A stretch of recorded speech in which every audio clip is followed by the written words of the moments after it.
सत्य वचन, अमर वचन, जीवित वचन, दिव्य वचन, सत्य वचन, अमर वचन, जीवित वचन।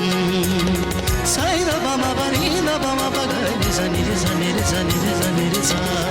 दिव्य वचन, सत्य वचन, अमर वचन, जीवित वचन, दिव्य वचन, दिव्य वचन।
प्रियजनों, अधिकांश लोग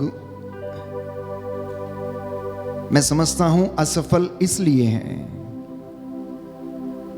क्योंकि वे ईश्वर से, जो सर्वज्ञानी है, हृदयों की थाह लेता है, सर्वशक्तिमान है, इस सृष्टि का रचयिता है, हमारा रचयिता है, वो हमें बनाने वाला है, जिसके लिए कुछ भी असंभव नहीं है। लोग मशवरा नहीं करते हैं। इसलिए पवित्र बाइबल कहती है कि क्या राष्ट्रों को ईश्वर से परामर्श नहीं लेना चाहिए? क्या राजाओं को ईश्वर से परामर्श नहीं लेना चाहिए? क्या घर के मुखिया को ईश्वर से परामर्श नहीं लेना चाहिए? प्रियजनों, यदि हम ईश्वर से परामर्श लेते हैं तो अवश्य ही हम सफलता प्राप्त करेंगे।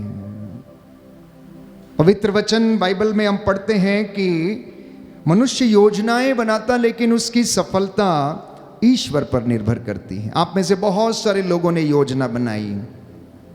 कोई परीक्षा में पास होना चाहता था लेकिन नहीं हुआ। कोई बड़ा व्यक्ति बनना चाहता था लेकिन नहीं बन पाया। कोई बड़े पद पर जाना चाहता था, शायद नहीं बन पाया। किसी की इच्छा रही होगी कि वो बहुत ऊंचे सिंहासन पर या पद पर या नौकरी पर जाए, लेकिन ऐसा संभव नहीं हुआ। आखिर क्यों? आखिर क्यों?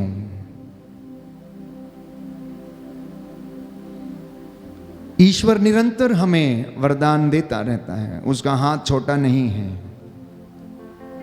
उसका हाथ बहुत बड़ा है।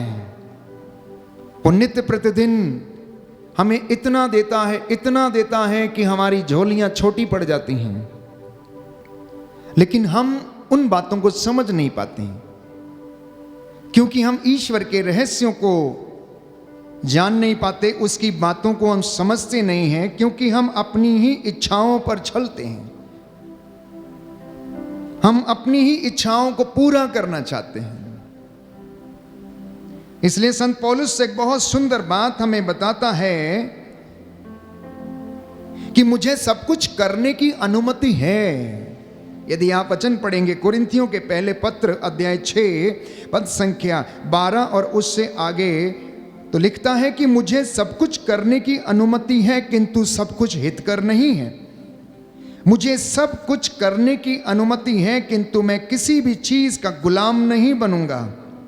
भोजन पेट के लिए है और पेट भोजन के लिए है। ईश्वर दोनों का अंत कर देगा, किंतु शरीर व्यभिचार के लिए नहीं है, बल्कि प्रभु के लिए है और प्रभु शरीर के लिए है। इसलिए अगले वचन में वो लिखता है, क्या आप लोग ये नहीं जानते कि आपके शरीर मसीह के अंग हैं? तो क्या मैं मसीह के अंग लेकर उन्हें वेश्या के अंग बना दूं? कभी नहीं। क्या आप लोग यह नहीं जानते कि जिसका मिलन वेश्या से होता है वह उसके साथ एक शरीर हो जाता है? क्योंकि धर्म ग्रंथ यह कहता है वे दोनों एक शरीर हो जाएंगे। किंतु जिसका मिलन प्रभु से होता है वह उसके साथ एक आत्मा बन जाता है। इसलिए व्यभिचार से दूर रहें। मनुष्य के दूसरे सभी पाप उसके शरीर से बाहर हैं, किंतु व्यभिचार करने वाला अपने ही शरीर के विरुद्ध पाप करता है। मैंने कहा कि आज इंसान ईश्वर से भागा हुआ है। वो आत्मिक युद्ध लड़ना नहीं चाहता है, क्योंकि आत्मिक युद्ध में संघर्ष करना पड़ता है, आत्मत्याग करना पड़ता है। संत पौलुस इस बात को आज स्पष्ट कर देना चाहता है उन लोगों को जो कि ईश्वर से दूर भागे हुए हैं और ऐसे पाप में फंसे हुए हैं जिसके द्वारा, प्यारे भाइयों और बहनों, कि वह ईश्वर को दुख देते हैं। मैंने कहा कि दुनिया ईश्वर से भागी हुई है। उन्होंने धन को अपना देवता बना लिया है, अय्याशी को अपना देवता बना लिया है, वासना को अपना देवता बना लिया है, वस्त्र, आभूषण, मनोरंजन, इस प्रकार की चीजों को उन्होंने प्रथम स्थान दिया है। प्री मैरिटल सेक्स, समलैंगिकता, नशा, ड्रग्स, चोरी, हत्या, इन तमाम बातों को लोगों ने अपने जीवन में जगह दी है और इसके कारण वो ईश्वर से दूर भटक गए। इसलिए प्रभु का वचन लूकस का सुसमाचार अध्याय 12 पद संख्या 15 में हम पढ़ते हैं कि ईश्वर का स्थान धन ने ले लिया है आज लोगों की जिंदगी में। उन्होंने धन को प्राथमिकता दिया, लोभ लालच को प्राथमिकता दिया है प्यारे भाइयों और बहनों, और इसलिए वह ईश्वर से दूर चले गए हैं। उनके जीवन में आशीष नहीं है। और आज के भजन के द्वारा हमने प्रार्थना किया कि ऐसे लोगों को दंड अवश्य मिलेगा। लूकस का सुसमाचार अध्याय 12 पद संख्या 15 और उससे आगे। तब ईसा ने लोगों से कहा, सावधान रहो और हर प्रकार के लोभ से बचे रहो, क्योंकि किसी के पास कितनी ही संपत्ति क्यों ना हो, उस संपत्ति से उसके जीवन की रक्षा नहीं होती।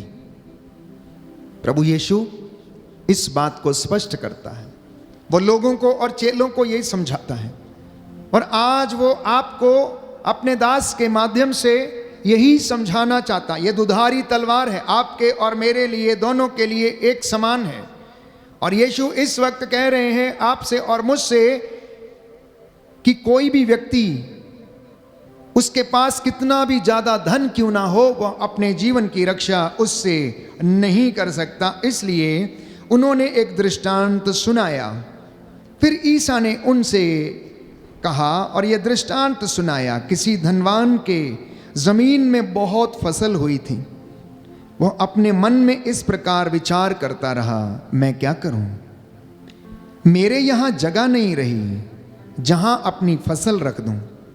तब उसने कहा, मैं यह करूंगा, अपने भंडार तोड़कर उनसे और बड़े भंडार बनाऊंगा, उनमें अपनी सारी उपज और अपना सारा माल इकट्ठा करूंगा और अपनी आत्मा से कहूंगा, भाई तुम्हारे पास बरसों के लिए बहुत सा माल इकट्ठा है, इसलिए विश्राम करो, खाओ पियो और मौज उड़ाओ। परंतु ईश्वर ने उससे कहा, मूर्ख, इसी रात तेरे प्राण तुझसे ले लिए जाएंगे, और तूने जो इकट्ठा किया है वह अब किसका होगा। यही दशा उसकी होती है जो अपने लिए धन एकत्र करता है, किंतु ईश्वर की दृष्टि में वह धनी नहीं है। Hallelujah, hallelujah. यीशु की स्तुति हो, यीशु की स्तुति हो, यीशु को धन्यवाद, यीशु को धन्यवाद, यीशु की आराधना हो, यीशु की आराधना हो, यीशु की महिमा हो, यीशु की महिमा हो, यीशु को धन्यवाद। यीशु को धन्यवाद। हे प्रभु यीशु, हे प्रभु यीशु, आपके वचन के द्वारा आपके वचन के द्वारा मेरे जीवन में मेरे जीवन में शांति आ जाए। शांति आ जाए। आपका वचन आपका वचन मेरे जीवन में मेरे जीवन चंगाई लाए। चंगाई लाए। Hallelujah, hallelujah, hallelujah, hallelujah, hallelujah, hallelujah, hallelujah. Hallelujah. आज इंसान को और विशेष रूप से विश्वासी को अगर ईश्वर की उपस्थिति में बने रहना है तो हमें आत्मिक युद्ध करते रहने की आवश्यकता है।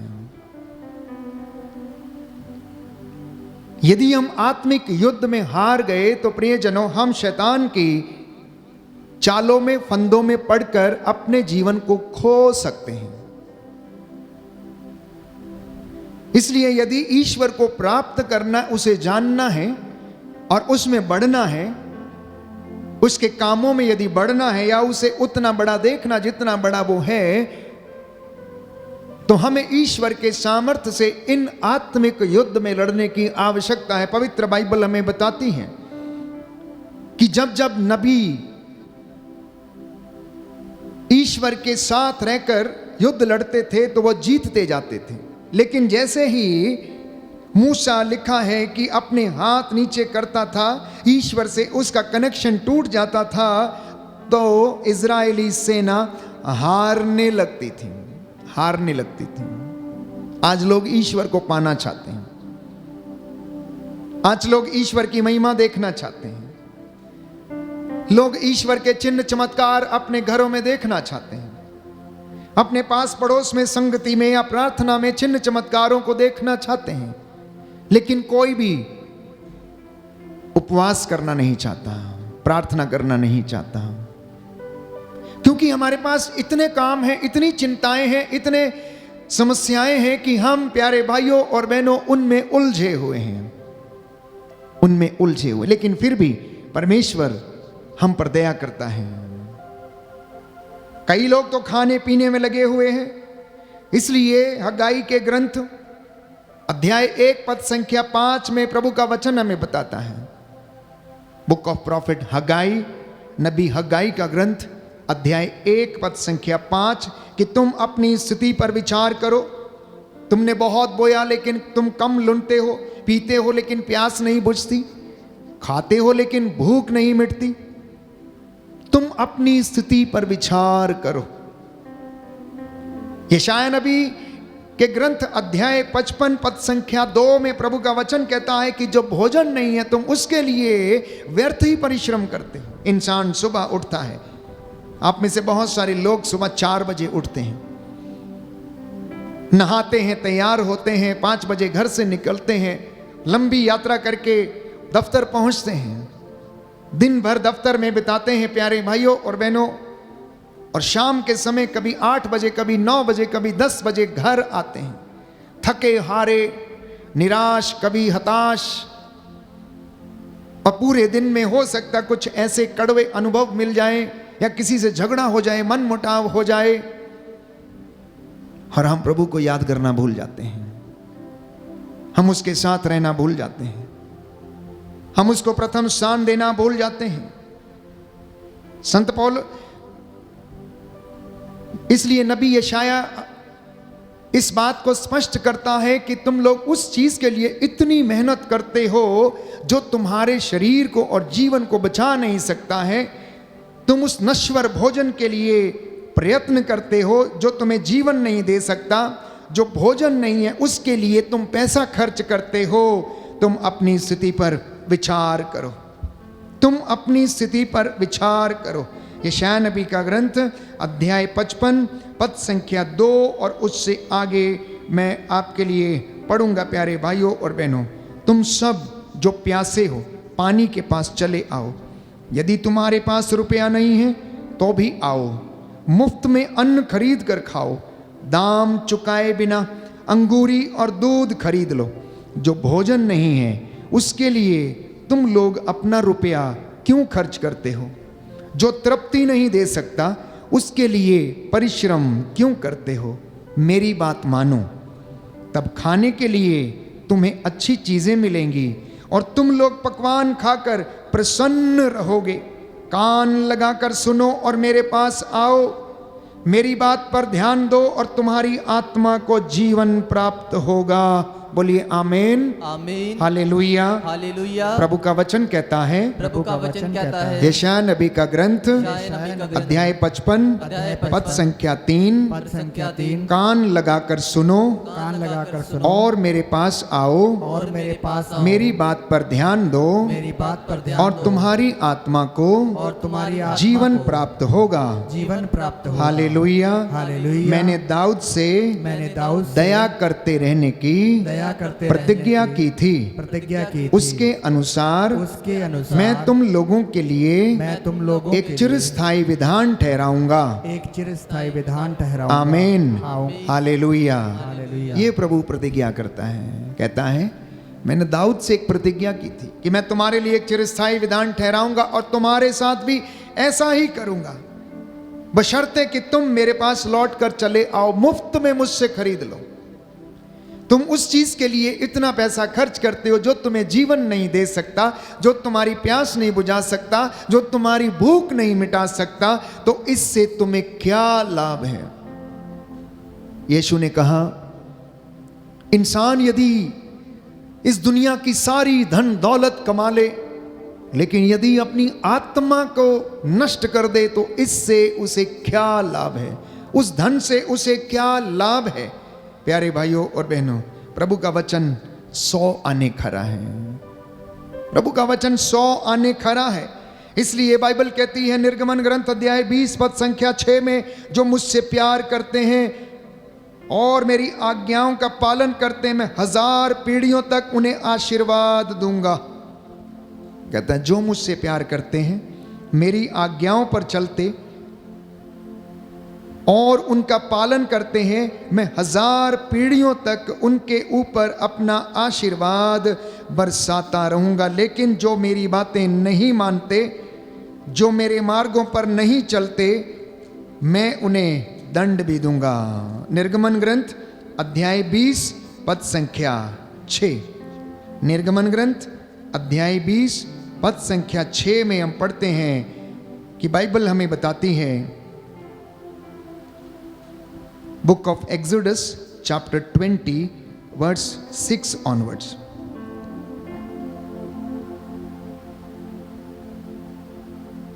क्योंकि मैं प्रभु तुम्हारा ईश्वर ऐसी बातें सहन नहीं करता।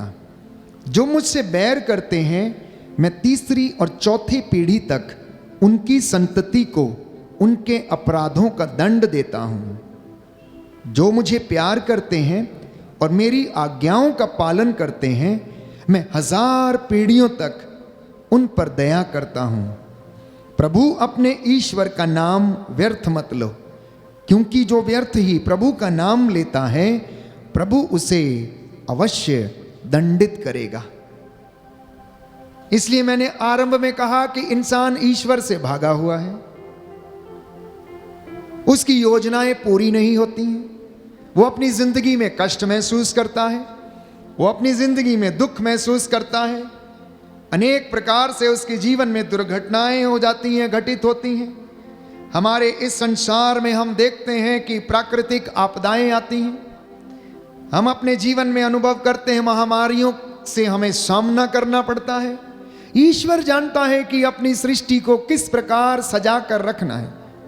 ईश्वर जानता है कि मनुष्य को किस प्रकार याद दिलाना है कि मैं अभी इस सृष्टि में विद्यमान हूं, जो कुछ है वो मेरा है, मेरी मर्जी के मुताबिक सब कुछ होता है। इसलिए वो छोटे छोटे कष्टों दुखों के द्वारा हमें याद दिलाता रहता है, ताकि मैं और आप प्रायश्चित करें और अपनी आत्मा की पवित्रता के लिए हम काम करते रहें और उसके पास हम चले आएं। इसलिए उसने कहा, जो मुझसे बैर करते हैं, मैं 3री और 4थी पीढ़ी तक उनकी संतति और उनके अपराधों का दंड देता हूं। अब ईश्वर से बैर कोई व्यक्ति कैसे कर सकता है? ईश्वर से बैर कोई व्यक्ति कैसे कर सकता है? 10 हुक्म है और ईश्वर ने उन आज्ञाओं को दिया। लिखा है एक ईश्वर है, उसकी आराधना कर, उसको छोड़कर किसी दूसरे की आराधना नहीं करना। यशायाह नबी के ग्रंथ अध्याय 42 पद संख्या 23 में हम पढ़ते हैं, मैं ही ईश्वर हूं, मुझे छोड़कर कोई दूसरा नहीं, मैं अपनी महिमा किसी को नहीं दूंगा, ना किसी मूर्त को, ना किसी इंसान को मैं अपनी महिमा नहीं दे सकता हूं। दूसरा हुक्म कि तू अपने ईश्वर का दिन पवित्र रख, अपने माता पिता का आदर कर, तू चोरी मत कर, झूठी गवाही मत दे, हत्या मत कर, व्यभिचार मत कर, पराये धन का लालच मत कर, पराई स्त्री की कामना न कर। इन 10 हुक्मों के खिलाफ यदि कोई व्यक्ति कार्य करता है तो वो ईश्वर के विरुद्ध पाप करता है। इसके अलावा यदि कोई व्यक्ति तंत्र मंत्र, जादू टोना, ओझा ओझाई और इन तमाम बातों में लिप्त होता है और सच्चे ईश्वर को छोड़कर उस इब्लीस की पूजा करता है, तो वो ईश्वर के विरुद्ध पाप करता है और ईश्वर इन सब बातों का दंड देता है। धर्म के रास्तों को त्याग कर जो विधर्म का रास्ता अपनाता है, वो ईश्वर से बैर करने के बराबर है। जो प्रभु के लोगों को सताते हैं, वो ईश्वर उन्हें दंड देता है और बाइबल कहती है कि विधर्मी को दंड अवश्य दिया जाएगा। इतना ही नहीं, अनेक प्रकार जो आत्मा मारू पाप में लिप्त हैं, प्रभु उनसे घृणा करता है। प्रवक्ता ग्रंथ में हम पढ़ते हैं, प्रभु को अहंकारी व्यक्ति से घृणा है, प्रभु को घमंडी व्यक्ति से घृणा है, प्रभु को व्यभिचारी बूढ़े से घृणा है। प्रवक्ता ग्रंथ में बाइबल कहती है प्रभु को उस व्यक्ति से घृणा है जो अपने भाइयों के बीच में झगड़ा लगाता है। बाइबल कहती है कि वो जो बुराई की ओर कदम बढ़ते हैं प्रभु उनसे घृणा करता है। इतना ही नहीं, जो प्रभु के लोगों को सताते हैं प्रभु उन्हें भी अवश्य सुधारने के लिए दंड देता है। और लिखा है केवल उनको नहीं, जो मुझसे बैर करते मैं तीसरी और चौथी पीढ़ी तक उनकी संतति को उनके अपराधों का दंड देता हूं। और जो मुझे प्यार करते हैं और मेरी आज्ञाओं का पालन करते हैं मैं 1000 पीढ़ियों तक उन पर दया करता हूं। प्रभु अपने ईश्वर का नाम व्यर्थ मत लो, क्योंकि जो व्यर्थ ही प्रभु का नाम लेते हैं प्रभु उसे अवश्य दंडित करेगा। दाहिना हाथ उठाकर इस वचन को दोहराएं, हालेलुया हालेलुया हालेलुया। हालेलुया। निर्गमन ग्रंथ निर्गमन ग्रंथ अध्याय 20 अध्याय 20 पद संख्या 6 पद संख्या 6। प्रभु का वचन कहता है, प्रभु का वचन कहता है, मैं प्रभु तुम्हारा ईश्वर मैं प्रभु तुम्हारा ईश्वर ऐसी बातें सहन नहीं करता ऐसी बातें सहन नहीं जो करता, मुझसे बैर करते हैं। जो मुझसे बैर करते मैं तीसरी और चौथी पीढ़ी तक हैं, मैं तीसरी और चौथी उनकी पीढ़ी संतति को तक उनकी संतति उनके को अपराधों का दंड देता हूँ। उनके अपराधों का दंड देता हूँ। जो मुझे प्यार करते हैं जो मुझे प्यार करते हैं और मेरी आज्ञाओं का पालन करते और हैं मेरी आज्ञाओं का पालन मैं 1000 पीढ़ियों तक मैं 1000 पीढ़ियों उन तक पर दया करता हूँ। उन पर दया करता प्रभु अपने ईश्वर का नाम प्रभु अपने ईश्वर का व्यर्थ मत लो, व्यर्थ मत लो, क्योंकि जो व्यर्थ ही प्रभु का नाम लेता है व्यर्थ ही प्रभु का नाम लेता है प्रभु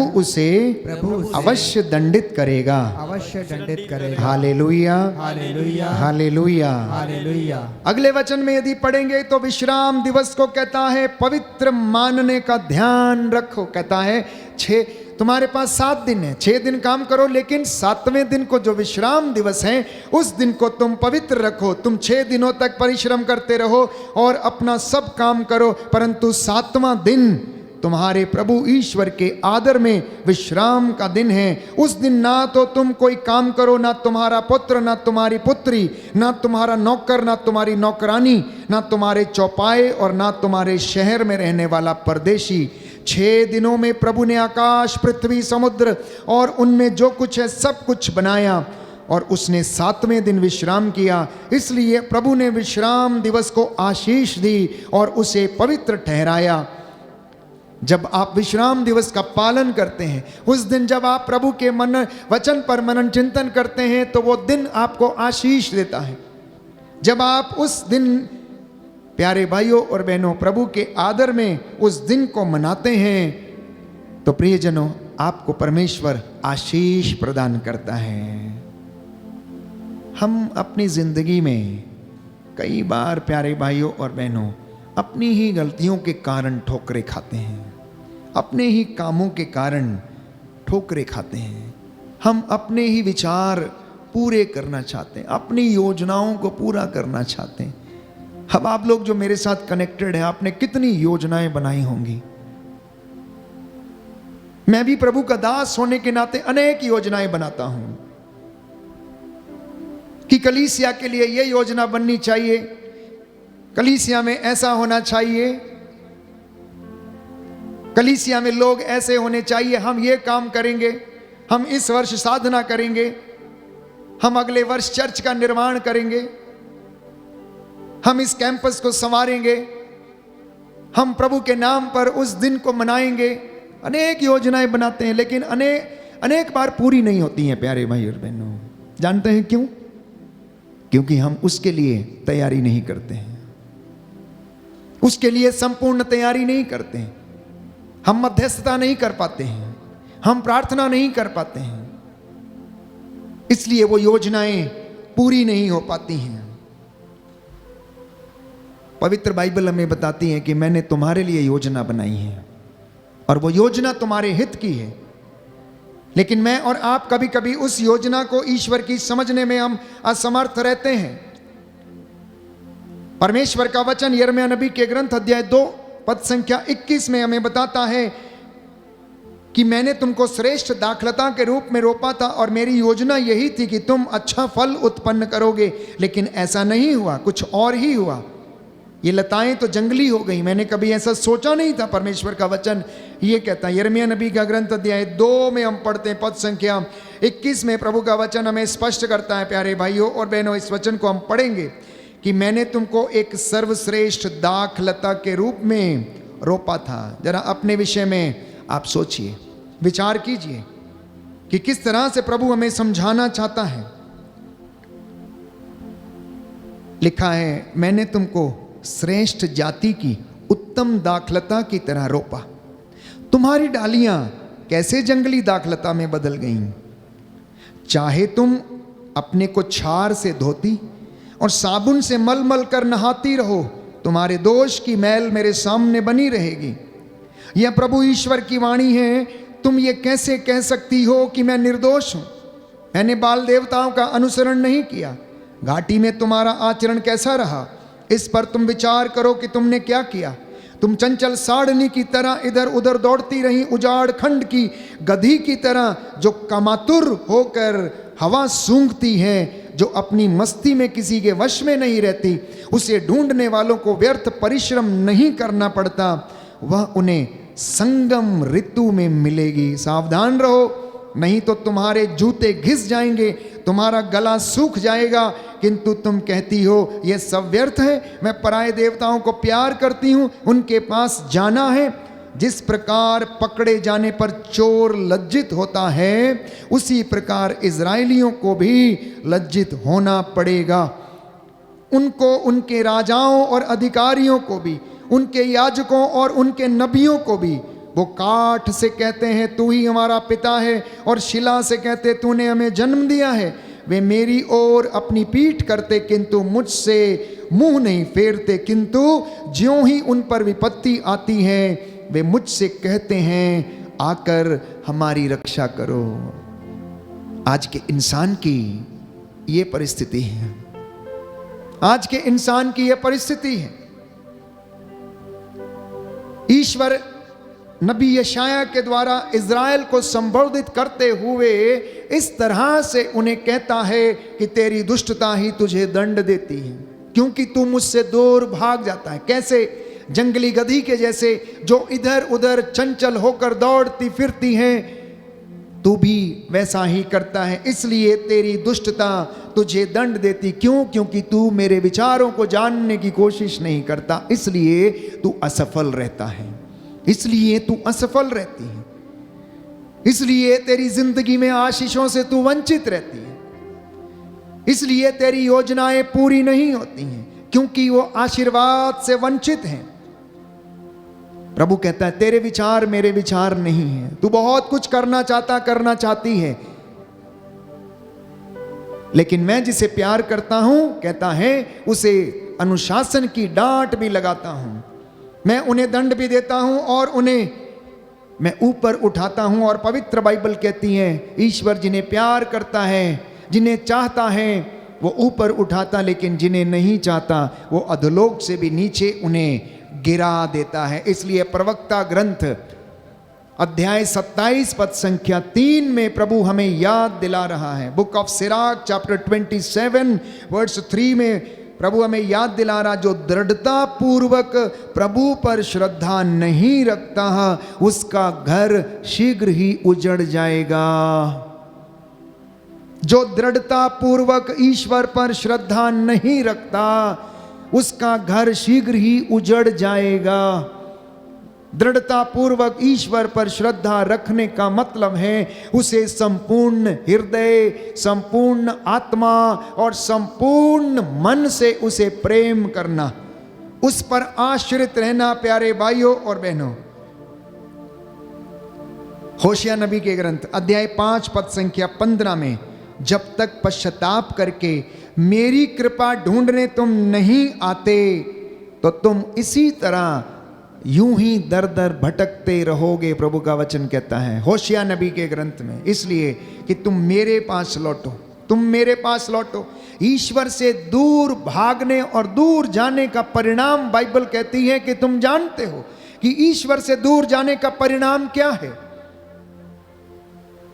ईश्वर से दूर चले जाने के कारण हमारी जिंदगी में कौन कौन सी बातें, कौन कौन सी समस्याएं पैदा हो सकती हैं, आप और मैं जानते हैं। ईश्वर से बैर करने का अर्थ आप और मैं जानते हैं कि प्रभु का वचन कहता मैं 4 पीढ़ियों तक उनको और उनकी संतति को दंड दूंगा, लेकिन जो मुझसे प्रेम करते, मुझ पर श्रद्धा रखते हैं, 1000 पीढ़ियों तक मैं उन्हें आशीर्वाद दूंगा। हमने वचन पढ़ा निर्गमन ग्रंथ अध्याय 20 पद संख्या 6 और उससे आगे। Hallelujah, hallelujah. यीशु की स्तुति हो, यीशु की स्तुति हो, यीशु को धन्यवाद, यीशु को धन्यवाद, यीशु की आराधना हो, यीशु की आराधना यीशु हो, की महिमा हो, यीशु की महिमा यीशु को धन्यवाद। यीशु को धन्यवाद। Hallelujah, hallelujah, hallelujah. हालेलुया। तो धार्मिकता में जीने का अर्थ है आत्मिक युद्ध में बराबर सजग रहना।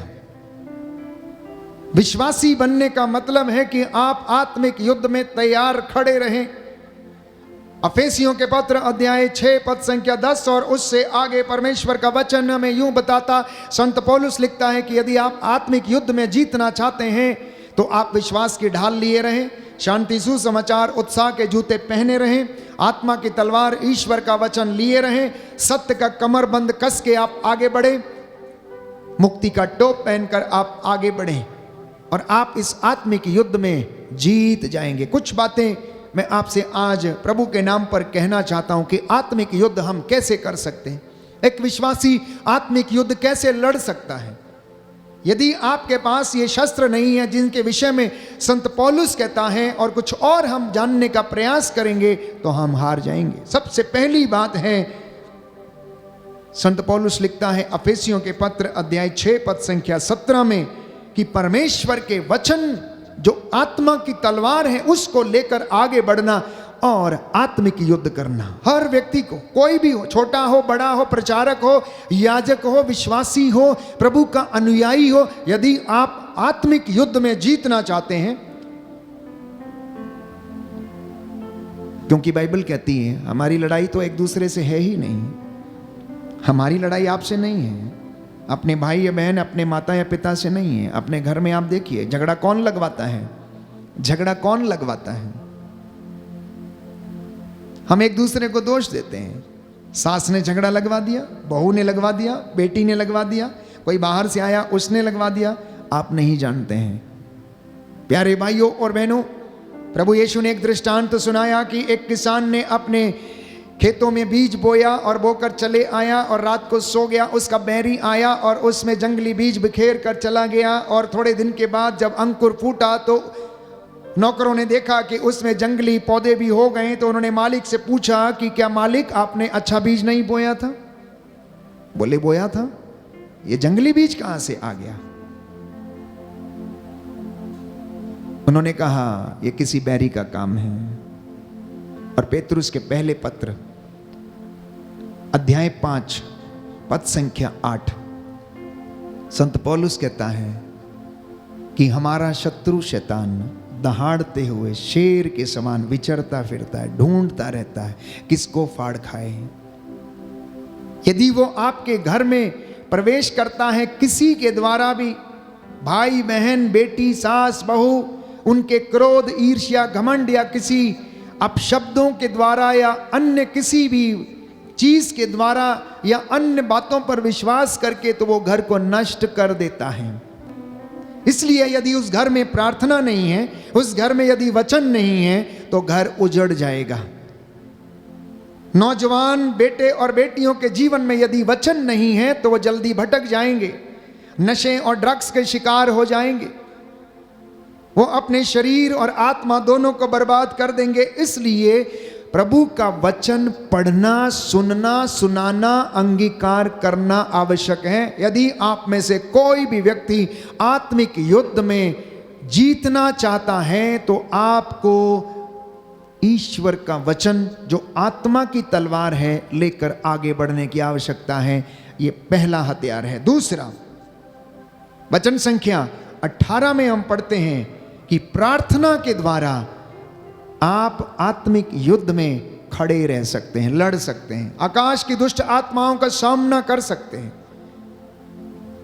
इसलिए प्रभु ने कहा कि मैंने शैतान को आसमान से बिजली की तरह गिरते हुए देखा, कुछ भी तुम्हें हानि नहीं पहुंचा सकता। आनंदित ना हो कि अब दूत तुम्हारे अधीन है, खुश इसलिए होना क्योंकि तुम्हारा नाम स्वर्ग की पुस्तक में लिखा गया है। और संत पौलुस ने कहा कि अब आप लोग ईश्वर के अपार सामर्थ्य से बल ग्रहण करो, तुम ये सब हथियार लिए रहो जिससे कि तुम शैतान की धूर्तता का सामना कर सको और उसके अग्नि में बाणों को बुझा सको। आप में से बहुत सारे लोग ये सोच रहे होंगे कि ये वचन तो हम बार बार पढ़ते हैं, ये वचन तो हम रोज पढ़ते हैं, ये वचन को तो हमने 10 बार मार्क करके रखा है, लेकिन एग्जीक्यूट कितनी बार किया है, चरित्रार्थ कितनी बार किया है, चर्च की दीवार के बाहर कितनी बार उसे अपनी जीवन में पालन किया है।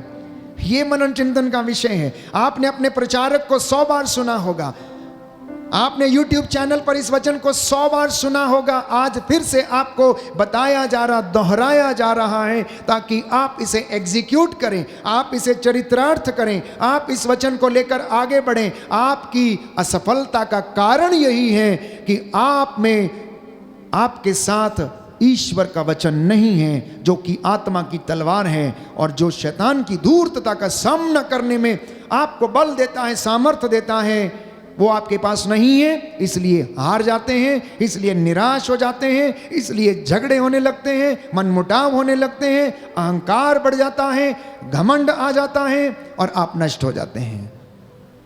इसलिए मदर तेरेसा ने कहा, जिस घर में प्रार्थना नहीं है वहां पर वो घर उजड़ा हुआ है। The family which praise together stage together. इसलिए दूसरा जो कार्य आत्मिक युद्ध में खड़े रहने के लिए करना है वो है प्रार्थना। और तीसरा कार्य, एक सुंदर वचन, दूसरा इतिहास ग्रंथ अध्याय 20, second book of Chronicles chapter 20 verse 20 onwards. अगर किसी के पास बाइबल है तो खोलें, बहुत ही सुंदर वचन है। आज जब मैं बाइबल पढ़ रहा था, प्रभु से प्रार्थना कर रहा था, तो प्रभु ने ये वचन दिया। एक सुंदर घटना आपके साथ मैं पढ़ूंगा और ये राजा यहोशाफाट के शासनकाल की घटना है। लिखा है कि वे बड़े सबेरे तकोआ की मरुभूमि की ओर चल पड़े। वे प्रस्थान कर ही रहे थे कि यहोशाफाट ने सामने आकर कहा, यूदा वंशियों और यरूशलेम के निवासियों, मेरी बात सुनो। प्रभु अपने ईश्वर पर भरोसा रखो और वह तुम्हारी रक्षा करेगा। उसके नबियों पर भरोसा रखो और तुम्हें सफलता मिलेगी। उसने लोगों के साथ परामर्श करने के बाद गायक नियुक्त किए, जिससे कि वे पवित्र वस्त्र धारण कर योद्धाओं के आगे आगे चलें और ये कहते हुए प्रभु की महिमा और पवित्रता का स्तुति गान करें। प्रभु की स्तुति करो क्योंकि वह भला है और उसकी सत्य प्रतिज्ञता अनंत काल तक बनी रहती है। तो स्तुति करना, प्रशंसा करना, हालेलुया बोलना, होसाना गाना, इसके द्वारा आप युद्ध को जीत सकते हैं। और यहोशाफाट ने यही कहा, ओ यूदा वंशियों, ओ इजरायली वंशियों, तुम एक काम करो, ईश्वर का जय जयकार करो, स्तुति गान करो। और उसने क्या किया? गायकों को नियुक्त किया, स्तुति करने वाले लोगों को नियुक्त किया और सेना के आगे वे लोग ईश्वर का भजन गाकर उसका जय जयकार करके आगे बढ़ने लगे। उसका नतीजा क्या हुआ अगले वचन में पढ़ेंगे। जब उन्होंने जयकार और स्तुतिगान करना प्रारंभ किया तो प्रभु ने यूदा पर आक्रमण करने वाले अम्मोन, मोआब और सेईर के पहाड़ी प्रदेश के निवासियों में फूट डालने वालों को भेज दिया, जिससे वे आपस में लड़ने लगे। अम्मोनी और मोआबी लोगों ने सेईर के पहाड़ी प्रदेश के निवासियों पर आक्रमण किया और उनका पूर्ण रूप से विनाश कर दिया। और इसके बाद वे एक दूसरे को मारने काटने लगे। ये है स्तुति का सामर्थ्य, ये है प्रेज एंड वर्शिप का सामर्थ्य, ये है हालेलुया होसाना गाने का सामर्थ्य।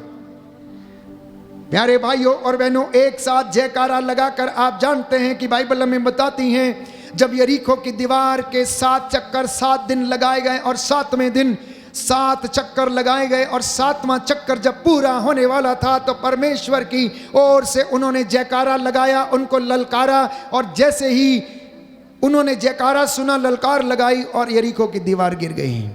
और इस वचन में हमने पढ़ा सेकेंड बुक ऑफ क्रॉनिकल्स, दूसरा इतिहास ग्रंथ, अध्याय 20 पद संख्या 20 और उससे आगे, कि किस प्रकार यहोशाफाट ने, जबकि वो अमोनियों से और मोआबियों से युद्ध लड़ने के लिए जा रहे थे, स्तुति गान प्रशंसा किया, उन गायकों को नियुक्त किया जो परमेश्वर की स्तुति करें और उसका जयकार करें। तो परमेश्वर ने उनके शत्रुओं में फूट डाल दी और वो आपस में लड़ने लगे और एक दूसरे को मारने काटने लगे।